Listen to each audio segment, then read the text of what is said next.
Hello and welcome to the Badgertank. Oh yeah. This is our 8th video in our Tribes Ascend class overview video series. Now last time we looked at the second of the heavies that you have to purchase, the Brute, a base attacker, and harrasser. Today we're looking at the first of the light classes you have to buy, and it's my favourite class, the Infiltrator. The Infiltrator is a light attacking class, good at harassing and base destruction, and he has the ability to go invisible. Now his default primary weapon is the Rhino SMG. Now the SMG has a very good rate of fire. It's the second quickest SMG in the game, the quickest being the Technicians. It has 32 bullets in a clip by default and 36 when upgraded. Very good weapon outdoors and allows you to stealth quickly again after firing. Now the second primary weapon that the Infiltrator gets is the Stealth Spin Fuser. This one you have to purchase. The Stealth Spin Fuser is the weakest Spin Fuser in the game. It does 700 damage. The Pathfinder's Light Spin Fuser does 770. However, since you'll be the first to strike in a lot of battles, it is actually a very powerful weapon indeed. Very, very good and allows blue plates. As for his third primary weapon, it's the Jackal. Now this one you have to purchase or get as part of the Cloak and Dagger bundle.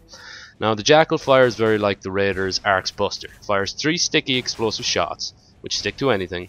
However, you can detonate it whenever you wish, making it very, very useful for setting traps or just being an asshole.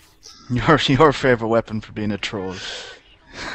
Now as for secondary weapons, the Infiltrator's default secondary weapon is the SN7 silenced pistol. Now this is a projectile based pistol, not a hit scan pistol like most of the other pistols in the game. It does a fairly meaty 170 damage per shot and actually does more DPS than the SMG does. However, you have to pull the trigger yourself, of course. Very good for stealthy kills and for finishing off an already wounded foe. Now for the second secondary weapon, the Infiltrator gets the throwing knives. Now these have to be purchased or got in the Cloak and Dagger bundle. The throwing knives are like spin fusers in the sense that they fire directly ahead and they do a damaging shot. Now they do 375 damage on a direct hit and 100 on a glancing, because they do a little bit of splash damage. As for belt items, the Infiltrator gets a lot of options. His default option are the sticky grenades. Now these, like the Brute's light sticky grenades, stick to anything they're thrown at. They do more damage than the Brute's grenades, however. Very, very good for taking out generators and heavy armor. Yeah, especially for the heavies. Yeah, they do quite a lot of damage. Very good for taking out heavies. Yeah. His second belt item are the Prism Mines. Now, these you have to purchase. The Prism Mines, when placed down, they set out a little tripwire, little green tripwire, that is basically the same size as all the doorways in the game. Now, when the tripwire goes off, the mines explode and they deal damage. Very simple and can be useful. The third belt item that the Infiltrator gets, and this you have to purchase or get as part of the Cloak and Dagger bundle, are the Smoke Grenades. Now, these are fairly useful. When used, they will instantly make you invisible, so they can be very good if you get caught by enemies or if you need a quick getaway. Now, as for the pack, the Infiltrator has the Stealth Pack. Now this is fairly standard for him. This is what allows him to go invisible, so upgrading this will reduce the energy drain while invisible. Now as a light class, the Infiltrator oddly enough gets plus 100 health on his armor twice, giving him a grand total of 1000. That's the most health any light class has in the game. As for perks, there are a few that are very useful, like the Ultra Capacitor is always useful. Bounty Hunter is very good if you're getting a lot of kills. Close Combat's great if you're down in the generator room. Looter is very useful to keep yourself supplied while you're in enemy territory. Stealthy is very good as well. My favourite would be Safety Third. 5 sticky grenades, very, very useful. Very, very good. Yeah. As for secondary perks, Sonic Punch can be very good if you need to get a heavy off the flag stand very quickly. Survivalist would be a personal favourite because it keeps you alive and the extra energy you get when it's upgraded keeps you stealthed longer. Quick Draw can be good when you really need to take out a downed foe quickly. That was the Infiltrator's weapons and war gear. Now your role as an Infiltrator on the battlefield is a harasser, a base harasser and a base attacker. Now he's very good at taking out base assets like the generator. Sticky grenades, very good for that. Jackal, good for that. Stealth Spin Fuser, not so bad for that.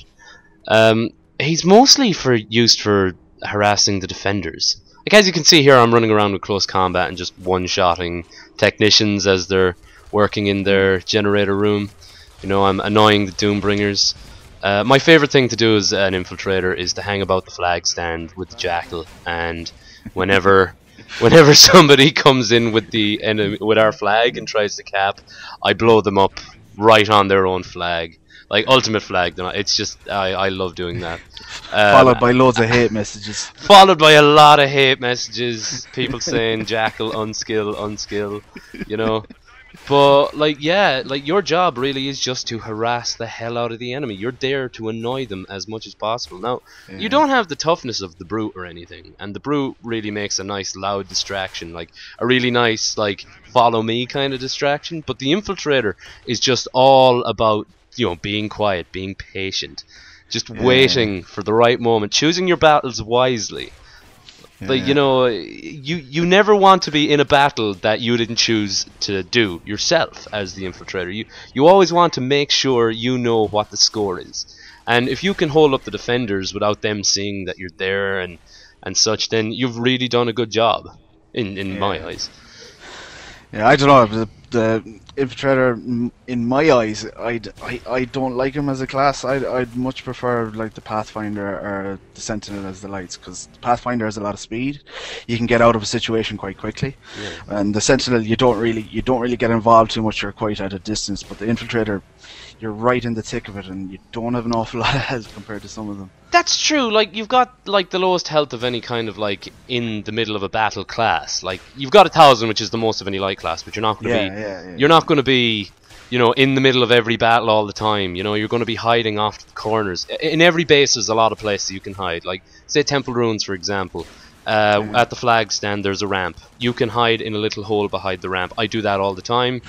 It's brilliant. People don't know it's there. There are so many places you can hide. It's unreal. You know, you really just you choose what you are going to do. And you know, you're not just about taking out the generator. So many people think infiltrators should be down the gen room, and that's not so. Like, I hang around flag stands. That's mostly what I do. Like, I do attack the generator the odd time when it's a tactical choice. You know, if there's a Doombringer who's got his shields up and I can't get them down, you know, take out that generator. But no, he really is. Really, you do need to be careful and have patience and know what you're doing in order to play the infiltrator and to do it effectively as well. Yeah. I get that, like, that he's a really strong class. Like, I see you on top of the board quite often, like, we've played him, but I don't know. I just don't like him. Anyway, that was the infiltrator, master of deception and diversion. If you liked the video, please like and subscribe. Next week is our last video, which is the Sentinel. So until then, good luck and see ya. See you later.